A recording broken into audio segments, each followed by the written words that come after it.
예, 안녕하십니까. 서울여대 한동출 교수입니다. 계량 경영학 세 번째 동영상입니다. 이게 한 35분, 40분짜리니까 이렇게 뭐 쉽지는 않을 텐데 그래도 열심히 들으시기 바랍니다. 일단 첫 번째, 두 번째에서 이제 선형계획 계량 경영학을 좀 설명하고 두 번째 이제 선형계획법의 이제 해법에 대해서 설명을 했습니다.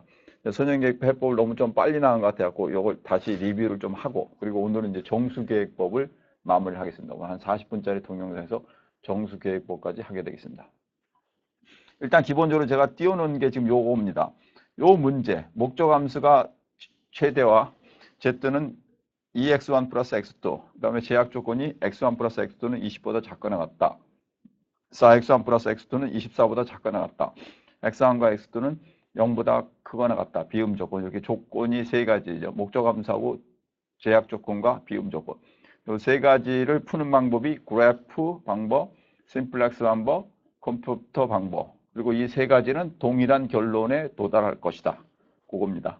기본적으로는 그래프 방법은 두 개일 때만 되고 이런 경우만 되고 x1이 세 개, 네 개가 되면 그래프를 못 씁니다. 근데 그래프를 왜 쓰냐? 원리를 어떤 형태, 꼭지점에서 답이 나온다는 걸 알려주기 위해서 그래프 방법을 쓰는 거고 심플렉스는 테이블 형태고 그 테이블 형태는 이 그래프에서 나온 꼭지점을 찾아가는 테이블 형태고 그 다음에 컴퓨터는 심플렉스의 그 꼭지점을 컴퓨터로 만든 지금 엑셀은 아마 마이크로소프트 만들면 주로 비주얼 스튜디오로 만드니까 C나 C로 만들었을 가능성이 많죠. C라는 언어가 있습니다. 그래서 과거에서는 포트라인이나 코볼 다음에 나온 80년도에 나온 C라는 언어가 있는데 그 C라는 언어로서 엑셀을 만들었을 건데 그 엑셀이 그 심플렉스 메서드의 꼭지점을 찾아가는 거다. 그래서 답이 세 가지가 동일하다. 이런 얘기입니다. 일단 요거를 좀 내려와서 요겁니다. 좋은 문제를 풀어가면 그래프 해법은 이렇게 된 거죠. 그래서 이렇게 돼가지고 꼭지점이 답이다는 얘기입니다. 꼭지점이 답이다. 왜? 이 제약 조건을 충족을 시켜야 되는 충족을 시키는 게 이런 거고 충족을 시키는 이 선상에 있는 것들은 의미가 별로 없습니다. 동일한 값이 나왔기 때문에 각 네 가지의 꼭지점이 답이 됩니다. 그래서 요겁니다. 그래서 위의 문제는 꼭지점이 네 개죠, 지금요. 0, 0. 그 다음에 x1이 6, x2가 0, 0. 그래서 6, 0. 그 다음에 x1이 4, x2가 8, 4, 8. 세 번째가 x1이 0, x2가 10. 그래서 0, 10. 요 세 가지 0, 0, 6, 0, 4, 8, 0, 10이라는 세 가지 네 가지 꼭지점이죠. 이 원점을 포함한 네 가지 꼭지점이 각각이 답이다. 그래서 요걸 목적함수에다 집어넣으면 목적함수가 뭡니까? 요거 00, 60, 48, 010을 요 위에다가 집어넣으면 밑에 걸 다 충족을 시킨 겁니다. 위에다 집어넣으면 그게 답입니다. 아시겠습니까? 00을 집어넣으면 Z가 제로죠. 60을 집어넣으면 Z는 2 곱하기 6 더하기 제로니까 12죠. 4, 8을 집어넣으면 Z는 2 곱하기 4 더하기 8, 2, 4, 8 더하기 8, 16이죠. 그 다음에 Z가 0, 10을 집어넣으면 Z는 2 곱하기 0 더하기 10, 10. 그래서 답이 0, 0, 12, 16, 10 이렇게 나오죠. 0, 12, 0하고 12하고 16하고 10. 그럼 그 중에서 제일 큰 값이 뭡니까? 16이라는 답입니다. 4하고 8이 답이라는 얘기입니다. 아시겠습니까? 그건 이제 그래프 방법이고 심플렉스 방법은 요 위에를 그거를 표로 만들었다는 얘기입니다. 요 방식. 요거를 저 위에다가 제가 말로 불러드릴게요. 보세요. Z는 Z는 2x1 플러스 x2 플러스 0s1 S는 이제 슬랙이라고 여유변 준다. 더하기 0s2 다시 불러드릴게요. G equals 2x1 플러스 x2 플러스 0x1 S1 플러스 0s2 밑에는 x1 플러스 x2 플러스 1s1 플러스 0s2 equals 20. 다시 불러드립니다. x1 플러스 x2 플러스 죄송합니다. 1s1 플러스 0S2 equals 20. 그다음 맨 마지막에 4X1 플러스 X2 플러스 0S1 플러스 1S2 equals 24. 다시 불러드립니다. 4X1 플러스 X2 플러스 0S1 플러스 1S2 equals 24. 이게 테이블 형태입니다. G equals 2X1 플러스 X2 플러스 1S1 플러스 0 아니 G equals 2X1 플러스 X2 플러스 0S1 플러스 0S2 X1 플러스 X2 플러스 1S1 플러스 0S2 equals 20. 4X1 플러스 X2 플러스 0S1 플러스 1S2는 24. 그게 요겁니다. 여기 보시면 밑에 2100, 1210, 4101 이렇게 됐죠. 2100, 1210, 4101 그리고 2224. 요거를 로테이션을 해가지고 만드는 겁니다. 로테이션을 만들어가지고 여기 왼쪽에 있는 1241이라고 있죠. 1241. 1241이 오른쪽에 보면 1001로 되어 있죠. 그런 식으로 1241이 1001이나 0110으로 바뀌면 그게 최적화입니다. 그 바꿔가는 것을 피봇이라고 하고 피봇 엘리먼트를 구해가지고 로테이션 해가지고 계산을 하면 그것이 값이 나옵니다. 그거는 이제 여기서 설명하기는 어렵고 동영상으로는 이게 거의 안 될 겁니다. 그래서 칠판에서 수업 시간에 말씀을 드리겠습니다. 그래서 돌리고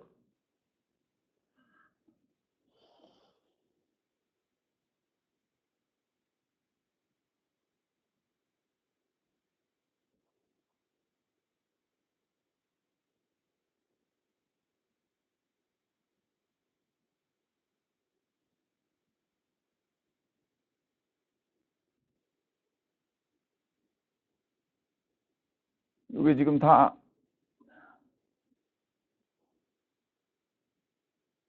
이게 지금 다 안 했네요. 여기까지 여기 하여튼 여기 조금 이상한데 그래서 이게 테이블 형태입니다. 오늘 뭐 제가 수업 시간에 다시 설명을 해드리겠습니다. 그 다음에 이제 컴퓨터 형태. 컴퓨터 해법은 이 그래피컬 메소드하고 심플렉스 메소드 나온 거를 컴퓨터에다 집어넣고선 그것을 한 겁니다. 그래서 요거는 이제 이렇게 요거는 이제 간단히 요거는 209호죠. 인사대 2층에 209호에 가면 거기 이제 엑셀 그 2007년이 있습니다. 그 2007년에 와서 그대로 따라하면 됩니다. 이 책에 있는 거의 스트레이트 포워드입니다. 책에 있는 거를 그대로 85페이지부터 쭉 하면 그대로 답이 그대로 나옵니다. 85페이지부터 95페이지까지를 그대로 하면은 이게 답이 다 85부터 93페이지까지 뭐 그 뒤에도 있고 85부터 94까지를 하면은 답이 다 나옵니다. 그것도 이제 컴퓨터를 하는 건데 이것도 코너를 찾아갑니다. 그래서 이거 일단 해찾기라는 기능을 추가하고 이게 안 들어가면 엑셀에서 못 되니까 엑셀은 뭐 이 선형계획법만 위해서 만든 게 아니고 여러 가지를 위해서 만든 건데 그 중에 하나로 쓸 수 있고 요새 최근에 빅데이터라는 것이 생성되는데 그것도 다 엑셀로 할 수 있게 만든다고 합니다. 해찾기 기능을 대고 그다음에 해찾기 기능을 이걸 추가를 해야 됩니다. 과거는 없어가지고 이거 추가를 하고 그 다음에 해찾기 기능이 집어넣고 체크한 후에 확인 그럼 이제 도구에 장기에 들어가고 그 다음에 위에다 여기 데이터에다 집어넣고 해찾기를 돌리고 그 다음에 여기다 집어넣습니다. 21, 1, 2, 4, 1, 20, 24가 원래 그 매트릭스의 형태죠. 그게 문제 형태죠. 그리고 여기 파란 글자 된 거 있죠. X1 파란 거, X2 파란 거, 그 다음에 총 판매 노란 거, 그 파란 거 두 개하고 노란 거에 답이 나옵니다.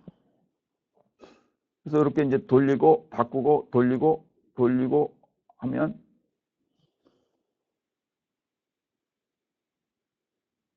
여기 답이 나왔죠. 실행 결과가 4, 8, 16이죠. 4, 8, 16. 4, 8, 16. 4하고 8하고 16. 그래서 이게 컴퓨터가 끝난 겁니다. 그래서 여기까지 지금 된 거고 이제 민감도 분석은 추가로 하는 건데 이건 좀 어렵고 이게 진도가 거기까지 나가기 힘들고 그래서 여기까지 했습니다. 지금까지 이제 말한 것을 정리를 하면 선형계획법이란 경영과학에서 계량경에서 가장 중요한 방법이고 그 문제를 포뮬레이션, 여러분이 이제 시나리오를 읽고 여기 책에 있는 예제를 저와 같이 읽고 그다음 생각하고 그다음에 그거를 가지고 수학적으로 표현하고 이게 하나고 두 번째 이 문제를 이제 푸는 방법이 두 번째입니다. 푸는 방법 요새는 거의 다 컴퓨터로 쓰고 있습니다. 근데 왜 우리는 손으로 배우냐? 매뉴얼로 해야지 원리를 알고 있습니다. 원리를 하고 나서 컴퓨터를 하는 겁니다. 우리가 모든 것이 원리, 우리 아주머니들이 식당에서 음식을 만들 때도 손으로 하죠. 그거를 이제 기계화로 작업을 하는 겁니다. 똑같이. 그다음에 요새는 배송을 과거에는 우체국의 선생님들이나 물리업체분들이 몸으로 했는데 요새는 그 로봇이 하죠. 로봇. 아마존이나 구글이 로봇이 만든. 근데 그거 사람이 하는 것을 로봇이 한 겁니다. 그래서 따라서 매뉴얼 작업, 매뉴얼 워크, 손으로 하는 것을 여러분 이해를 하고 나서 그 다음에 그것을 기계화를 할 수가 있는 겁니다. 그래서 그렇게 됩니다. 근데 중요한 것은 그래피컬 메소드, 그래프 해법과 심플렉스 메소드, 심플렉스 해법과 컴퓨테이션 메소드, 그 어떤 컴퓨터를 통한 세 가지 방법이 동일한 결과를 낸다는 것. 여기까지가 되면 됩니다. 그럼 선형계획법의 단점이 하나가 있습니다. 뭡니까?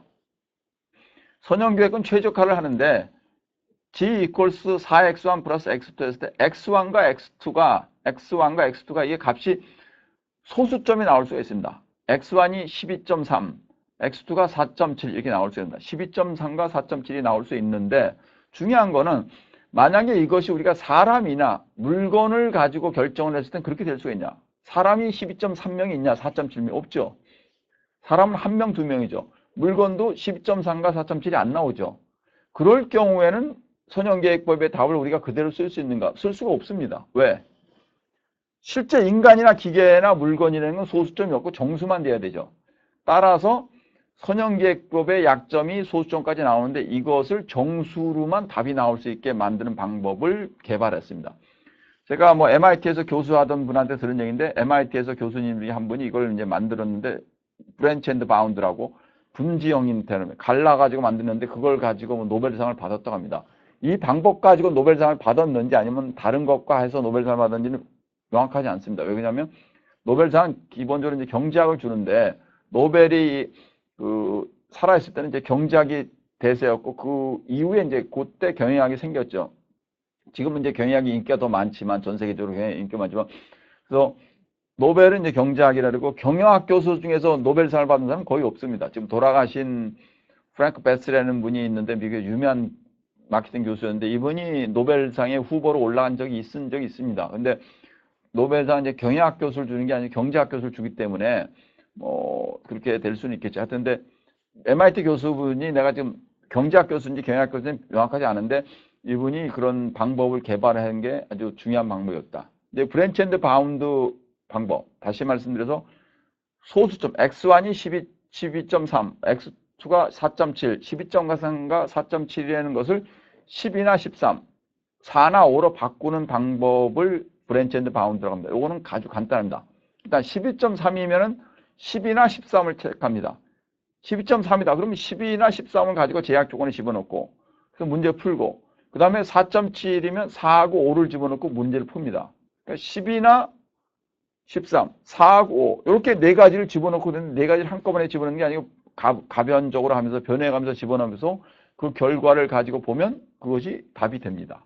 이게 정수계획법입니다. 그럼 이제 정수계획법의 그 PPT를 보면서 제가 나머지 한 20 몇 분 동안 정수계획법을 하고 세 번째 동영상을 마무리하겠습니다.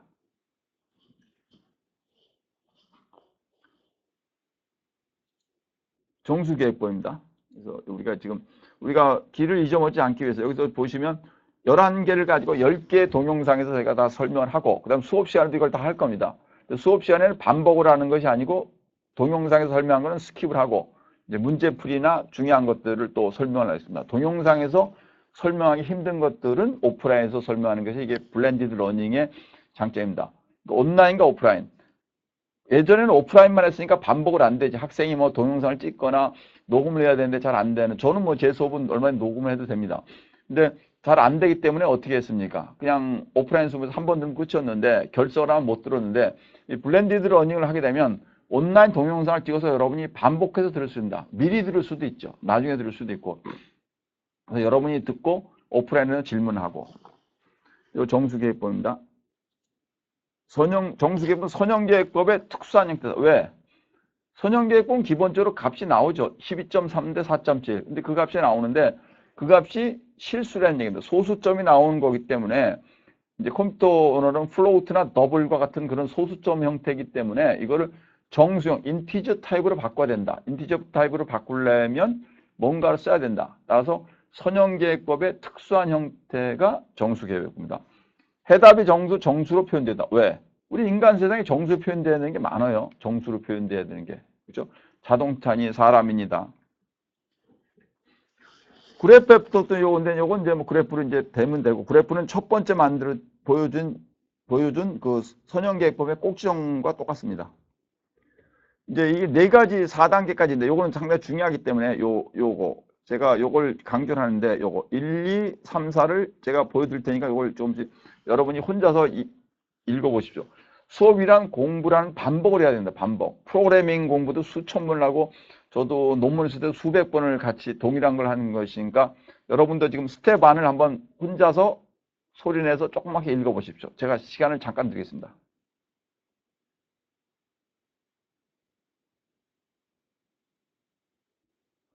주어진 정수계획 문제에서 정수 제약 조건을 무시한 선형계획 문제에 대해 심플렉스법을 이용하여 최적화를 구한다.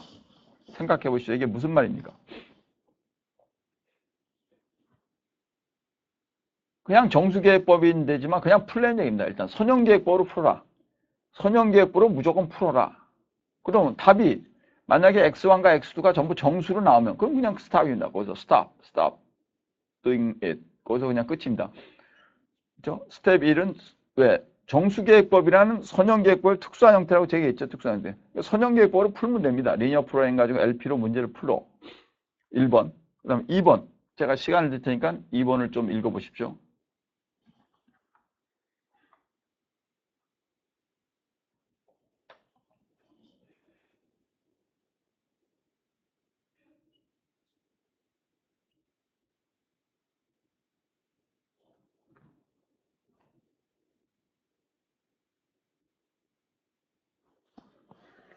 선형계획 문제의 최적화가 모두 정수해를 가지면 그 값이 최적화가 된다. 모두 정수가 나오면 그냥 끝난 건데 만약 하나라도 정수해가 아닌 해가 존재할 경우에는 다음 스텝으로 간다. 그렇죠?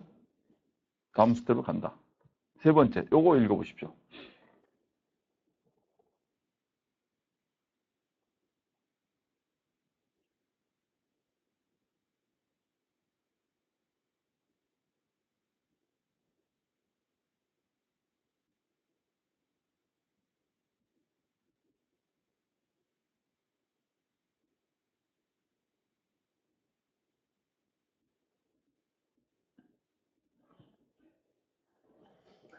정수값이 아닌 해를 갖는 변수에 대해 두 개의 하위 문제를 구성한다. 그게 뭡니까? x1이 17.3이야. x2는 일단 forget x2. x1이 17.3입니다. 그럼 어떻게 합니까? 17.3이면 그 근처 17이거나 18이겠죠. 왜? 지금 정수로 만들려면 x1이 17.3이면 기계를 17.3개를 할 수가 없잖아요. 그럼 기계가 뭡니까? 17개나 18개가 되겠죠. 17개나 18개. 그 17.3이면 17이나 18로 한다. 그게 정수값이 아닌 애를 갖는 변수에 대해 두 개의 하위 문제를 구성한다. 됐죠? 두 번째. 일반적으로 가장 큰 소수값을 갖는 비정수의 변수를 선택하고 하나는 올림을 다른 하나는 내림하여 두 하위 문제를 낳는다. 이게 그겁니다. 17.3이면 17과 18. 그렇죠? 세 번째. 나누어진 두 부분을 원래 문제 제약식에 추가한다. x1이 10.3으로 나왔어. 그러면 x1이 17이라는 것과 x1이 18이라는 걸 두 개 제약식에 집어넣어. 그럼 x1이 그거의 바운드가 그게 걸려가지고 x1이 17이거나 18로 걸립니다. 17이나 18로 되겠죠. 17이나 18로 의도적으로 만드는 거죠. 세 번째. 이렇게 하는 이유는 비정수해를 갖는 변수를 해당하는 비정수해를 갖지 못하도록 강제하는 것이다. 이렇게 하는 이유는 요거. 다시 읽어보세요. 맨 밑에 줄.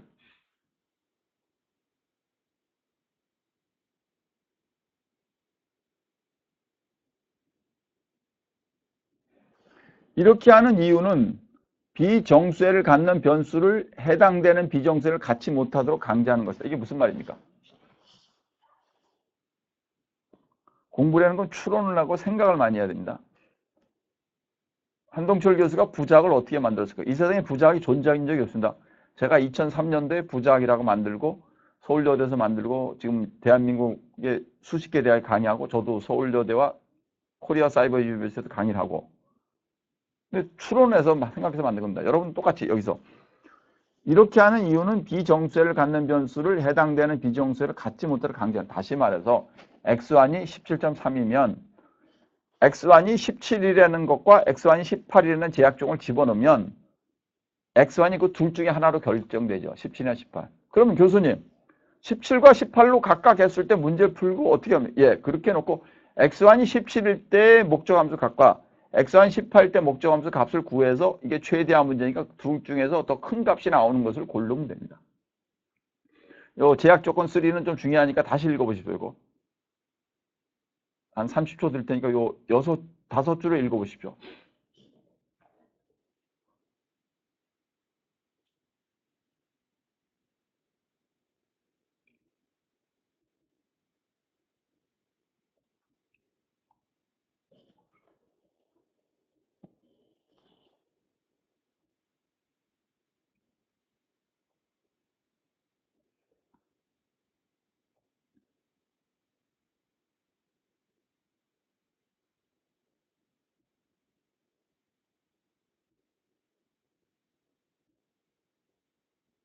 됐습니까? 그럼 이제 마지막 스텝 4 여기 어렵습니다.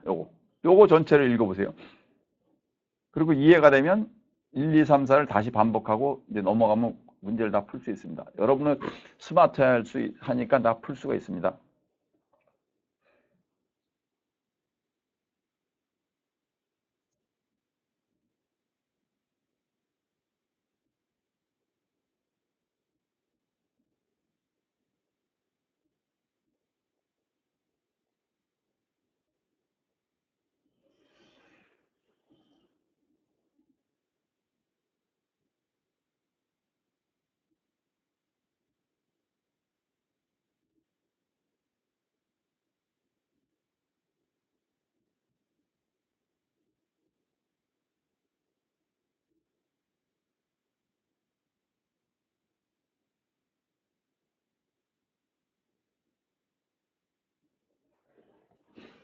각 하위 문제에 대해서 선형계획 문제의 목적함수 값을 상한값, 정수계획 문제 목적함수 하한값으로 설정한다. 이게 그냥 상한값과 하한값입니다. 상한값과 하한값. 아까 17.3일 때 18과 17로 딱 가면 그게 상한값과 하한값이죠. 18이 상한이고 17이 하한이죠.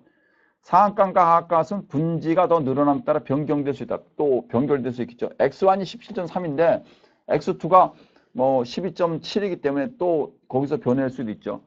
각 분지에서는 선형계획법의 목적함수값이 현재 하한값보다 더 작은 경우 그 하의 문제는 더 이상 고려하지 않는다. 목적함수값이 현재 하한값보다 작은 경우 다시 말해서 목적함수값이 나와야 되는데 그것이 현재 하한값보다 낮으면 그거는 고려할 필요 없죠. 그냥 현재 하한값을 고르면 되죠. 또한 정수해가 발견된 경우 이 정수해가 제약조건을 위반할 경우 실행 불가능해도 계산을 먼저 합니다. 제약조건을 위반하면 그만하죠. 만약 발견한 정수해가 각 하위 문제에서 상한값보다 크거나 같은 경우 그 값이 최적 정수해가 된다. 상한값보다 크거나 같으면 상한값이 제일 큰 거니까 이러한 과정을 반복해서 최적 정수해 찾을 때까지 반복한다. 돌아가겠습니다. 요거 정수계획법의 요거 1, 2, 3, 4 다시 생각해 보세요. 수업은 반복이고 여러분이 반복해서 머리에 인지라고 외우려는 얘기가 아니다. 이해를 반복해서 이해를 하려는 얘기입니다. 스텝 1 읽으셨어요? 그럼 스텝 2 읽으세요. 그럼 이제 스텝 3, 스텝 3을 읽으세요.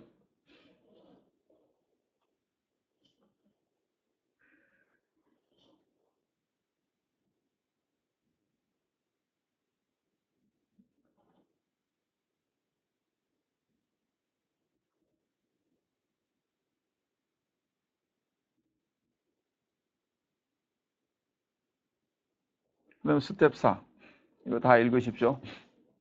그 다음에 이제 문제를 한번 봅시다. 그리고 수업 시간에 문제를 또 풀어보고 컴퓨터로 하면 바로 합니다.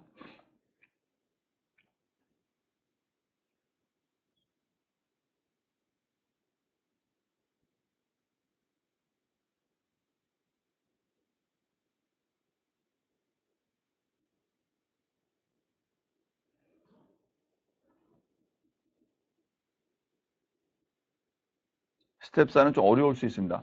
그러니까 14.4일 때 14와 15를 만들고 그 다음에 거기서 해서 쭉 가는데 또 이게 14가 15가 13과 16으로 변할 수도 있는데 목적함수의 값이 이 하한값보다 낮아지면 그건 할 필요 없고 목적함수의 값이 상한값보다 비슷하거나 커지면 그걸 찾아가고 그 얘기입니다. 스텝 4. 그럼 우리 문제를 한번 봅시다. 요거 x1이 5.67이고 x2가 2.17이고 z는 37이에요. 그러면 x1이 값이 5나 6을 먼저 갑시다. 5나 6. 그럼 되겠죠. 5.67의 근처가 5나 6이죠. 먼저 이걸 보세요. x1이 5보다 작다고 집어넣고 풀었더니 z는 35예요. 맨 처음에는 x1이 5.67이고 x2가 2.17이고 z는 37이었어요. 그런데 5.67의 근처가 5나 6이겠죠. 그래서 x1이 5보다 작거나 같다라는 제약식을 집어넣었더니 z는 35야. 37에서 35로 줄었지, 2가요. 왜 줄었을까요? 제약 조건이 많아지면 줍니다. 제약 조건이 많아질수록 줄어들죠. 그 다음에 밑에도 x2가 x1이 그게 6보다 크거나 같다를 집어넣었더니 z가 36이요. 밑에도. 원래는 37이었는데 하나는 35가 하나는 36이에요. 제약 조건이 들어가면서 그게 변한 겁니다. 아시겠습니까? 그럼 여러분이 하나 결론 내리면 뭘 내릴 수 있습니까? 제가 시험 문제 만약 이렇게 내면 어떻게 해요? 정수계획법의 답순, 정수계획법에서 구한 답은 선형계획법에서 구한 값보다 최소한도 같거나 아니면 작다. 맞습니까? 틀립니까? 맞죠? 왜? 정수계획법에서 구한 거는 지역권이 많이 들어가기 때문에, 제약 조건이 많이 들어가기 때문에 그것이 선형계획법에서 구한 것보다 최대한으로 같거나 아니면 일반적으로는 이제 작죠. x1이 5.6에서 이걸 x1이 5, x1 6으로 해가지고 두 개를 갈랐더니 이렇게 나온 겁니다. 근데 x2가 2.5고 x2가 밑에는 1.5죠. 아직도 그게 2.5하고 1.5로 그 정수가 아니죠. 그럼 다시 또 갈라들라는 겁니다. 여기. x1이 5.6에서 2.17 했고, 37을 했는데, x1이 5보다 작거나 같다 그랬더니 5하고 2.5야. x1이 5고, x2는 얼마입니까? 2.5죠. 그 z는 35야. 2.5. 2.5를 두 개를 갈래요. 어떻게 갈래요? 2.5니까 2나 3으로. 그래서 옆으로 보세요. x1은 그냥 그대로 5고, x2는 2보다 작거나 같다. x1이 5고 x2가 2보다 작거나 같다. 그러고 풀었더니 z가 33이 나왔어. 33. 그 다음에 다시. x2는 5. 그 다음에 x2가 2.5에서 보다 큰 거. 3보다 크거나 같다로 해서 문제를 풀었더니 x1은 4, x2는 3, z는 32가 나왔어. 32는 33보다 큽니까? 작습니까? 작죠. 그만해요. 그 밑에 오셔서 x1이 6이고 x2가 1.5일 때 z는 36이 나왔어. 그럼 이걸 또 어떻게 풉니까? x2를 1.5니까 1이나 2. x2가 1보다 작거나 같다. x2가 2보다 크거나 같다라고 갈라가지고 또 문제를 풉니다. 이렇게 전체 문제를 풀어가지고 어떻게 합니까? 전체 문제를 풀어가지고 전체 나온 z값을 다 비교해요. 그 중에서 x1과 x2가 정수값을 갖는 것 중에서 가장 큰 z값을 구하면 그것이 답입니다. 보세요, 여기. 요거 밑에 보세요, 밑에부터. x1이 6이고 x2는 1.5입니다. z는 36입니다. 그러면 요걸 x2가 1보다 작거나 같다. 왜냐면 x2가 1.5니까 x2를 두 개로 가르는 거죠. 하나는 1보다 작거나 같다. 아니면 2보다 크거나 같다. 그래서 x2가 1보다 작거나 같다를 위에다 집어넣고 풀면 x1이 6.25가 나고 x2가 1로 나고 z가 35.25로 나와요. 그렇죠? 그다음 그 밑에는 x1이 6이고 x2를 2보다 크거나 같다고 문제를 풀었더니 실행 불가. 실행 불가능한 게 뭡니까? 문제가 안 풀렸다는 얘기입니다. 그러니까 문제가 더 이상 풀리지를 않아가지고 못 갔다는 얘기입니다. 그래서 실행 불가고. 그 다음 그쪽으로 오세요. x1이 6. 원래는 6이었고 x2가 1.5였는데 x1.5를 x2를 1.5를 x2가 1보다 작거나 같다. x2가 2보다 크거나 같다로 두 개를 분기를 해가지고 위에서 해봤더니 x2가 6.25가 나오고 6.25가 나서 왜 6.25가 나왔을까요? x1이 6.25가 나왔어요. x2의 값이 조건이 변하기 때문에 그 조건을 충족하면서 최대치를 만들기 위해서 x1의 값이 도로 변한 겁니다. 거기가 중요한 겁니다. x1이 6이고 x2가 1.5일 때 x1은 정수니까 상관이 없는데 x2가 1.5니까 x2의 1.5를 1과 2로 갈라가지고 x2를 정수로 바꿔보려고 했더니 x1이 거꾸로 또 정수에서 소수로 바뀐 거예요. 그래서 x2가 6.2, x1이 6.25고 x2가 1이 된 거예요. 그러면 여기 z는 35.25. 이건 상관이 없습니다. 우리 변수가 소수가 아니 그지 목적 함수 값은 뭐 35.25로 나올 수도 있어요. 변수는 왜 사람 둘이서 들어가서 x1이 사람 몇 개, x2가 사람 몇 명이 들어가서 z값이 나오는 거니까 z값은 소수로 나올 수 있는데 결정 변수인 x1의 값이 달라진 거죠. 소수가 안 되면 안 되는 거, 정수가 안 되면 안 되는 거죠. x1이 6.25고 x2가 1입니다. 요거를 다시 갈라요. x1이 6.25예요. 죄송합니다. 6.25면 x1을 어떻게 합니까? 6과 7로 다시 분류를 하죠. 그래서 위에 거 x1이 6보다 작거나 같다를 집어넣고 풀었더니 x1이 6이고 x2가 1인데 z는 34가 나왔어. 요거는 일단 됐고 그 밑에 x1 6.25이기 때문에 x1을 7보다 크거나 같다라 가지고 풀었어요. 그랬더니 실행 불가예요. 그래서 쭉 나왔어요. 지금 그럼 여기서 어떻게 됩니까? 그렇죠? 맨 앞에서부터 우리 요약을 해봅시다. 제가 정수로 나온 것만 우리 가지고 정리를 합시다. 맨 처음에 문제 3-1P, 이건 정수가 없죠. x1도 5.6, x2도 2.1, 이건 안 되고. 그 옆에 x1이 5고 x2가 2.5, 이것도 안 돼. 그 밑에도 안 돼. 그 옆에는 x1이 5고 x2가 2고 z는 33이야. 하나죠. x1이 5고 x2가 2고 z는 33, 이거 하나 됐죠. 그 밑에 거는 중단이요. 그 밑에도 중단이요. 그걸로 가가지고 x1이 6이고 x2가 1일 때 z는 34예요. 그거죠. 답이 정수값이 두 개가 나온 겁니다. 하나는 뭡니까? x1이 5이고 x2가 2일 때 z는 33. 그 다음에 하나는 x1이 6이고 x2가 1일 때 z는 34. 어느 게 더 큽니까? 33과 34. 어느 게 더 큽니까? 34. 따라서 우리는 x1이 6이고 x2가 1일 때 34가 답이다 하는 얘기입니다. 아시겠습니까? 요거, 그렇죠? 요거를 일단 다시 생각해 봅시다. 요거는 아주 중요한 거니까 요걸 한 몇 번 설명하고 그다음에 이제 컴퓨터로 마무리하겠습니다. 여기 1, 2, 3, 4를 다시 보시고 여기를 하나씩 저랑 같이 요걸 보면 됩니다. 여기서 다시 보세요. 공부는 반복이라고 했습니다. 성경책에 보면 뭐 사랑하라는 단어가 수백 번이 나오고 믿어라는 말이 우리 목사님들이 뭐 신앙의 말이 수백 번이 나온다 그러죠. 여집사님이랑 남집사님이 듣다가 아니 왜 성경책에 똑같은 말이 그렇게 자주 나오냐. 그 성경책 66권에서 동일한 말이 중요하기 때문에 자꾸 나오는 겁니다. 자꾸 여호와가 가라사대 계속 예수께서 말씀하시되 독사의 자식들아 그렇게 하면 안 된다.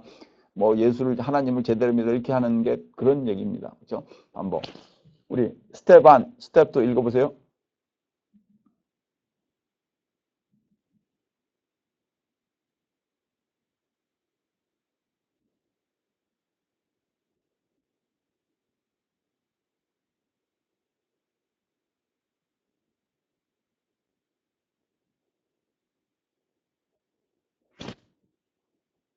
스텝 3 읽어보세요. 정리하는 거니까 이제 읽고 이해하고 이해 못한 건 수업 시간에 하면 됩니다.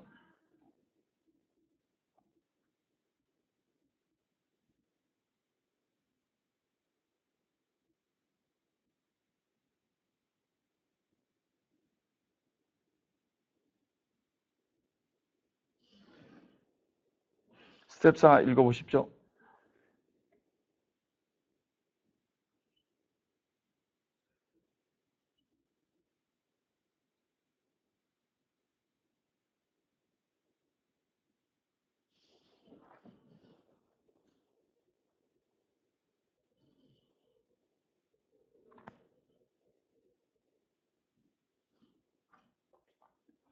다음에 요거. 요 문제 보십시오.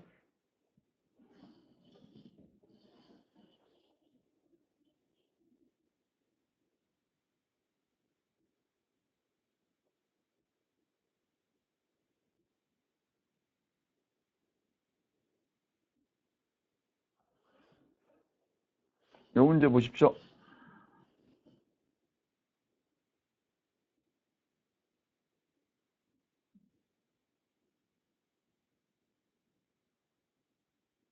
각 그 노드를 따라가면서 어떻게 이렇게 갈라졌는가를 생각해 보십시오. 왜 여기서 이렇게 가고 여기로 이렇게 갔는가?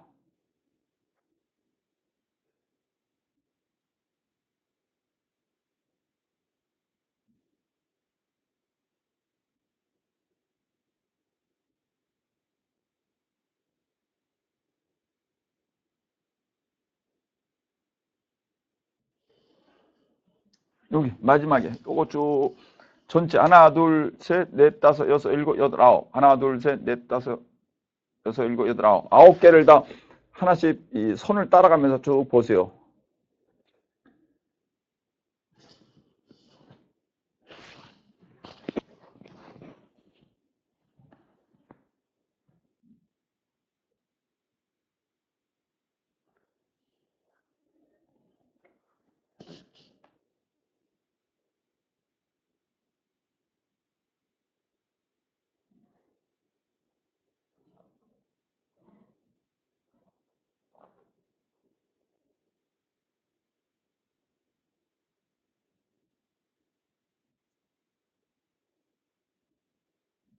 됐습니까? 그래서 정수 나온 건 딱 두 개입니다. 맨 처음에 값은 뭐였습니까?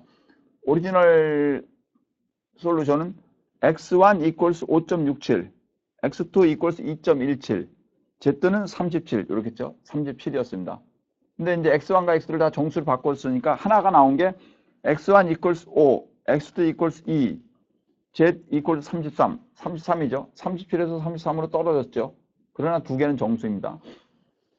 또 다른 거는 x1 equals 6, x2 equals 1, z는 34, 6과 1과 34죠. 정수로 된 답은 딱 몇 개입니까? 두 개죠. 5, 2, 33, 6, 1, 34. 어느 게 더 큽니까? 34. 답은 뭡니까? 34. 37에서 34로 떨어진 걸 용납을 못할 수도 있습니다. 그러나 우리는 사람을 5.67명 이렇게 할 수는 없으니까 그렇기 때문에 현실적으로는 이렇게 6과 1로 가면서 최대값을 줄여온 걸 받아들인다. 이렇게 되는 겁니다. 예, 컴퓨터 해법을 봅시다.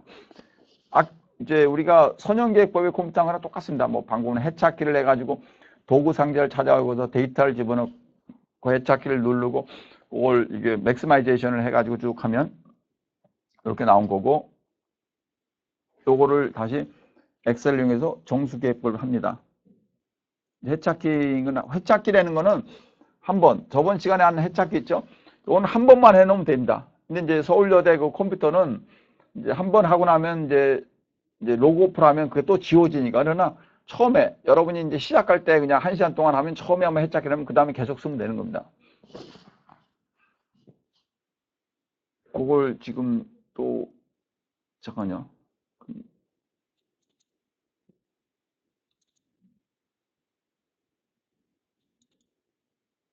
요겁니다.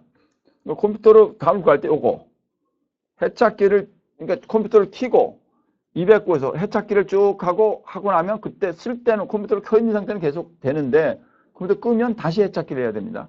해찾기를. 서울여대 그 가비지 그걸 지우기 위해서 저절로 이제 로그오프를 하면 다 없어지게 돼 있죠. 자바 같은 데 보면 가비지 컬렉터라는 게 있어갖고 안 쓰는 걸 없애는 식하고 똑같은 거죠. 해찾기 기능 요거 하고 도구하고 이렇게 해가지고 저기 그 다음에 요 데이터 요거죠. 하나, 둘, 셋, 넷.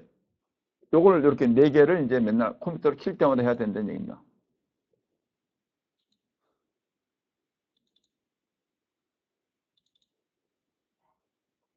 그래서 집어넣고 여기 이제 밑에 이제 최대치 해가지고 구하면 이렇게 구하고 여기 6, 1, 34 나왔죠. 여기 6, 1, 34 여기 보세요. 여기 얼마입니까? 답이 5, 2, 33이고 6, 1, 34죠. 6, 1, 34. 여기 얼마입니까? 이 x1 밑에 파란색에 x1 equals 6, x2 equals 1, 노란색에 목적함수 개수는 z는 34. 그렇죠? 6일 34. 6일 34. 동일하죠? 그렇죠? 그래서 일단 여기까지 하고 일단 이제 제가 선형계획법과 정수계획을 마무리하는 1분 정도 마무리하고 이제 세 번째 동영상을 마치겠습니다.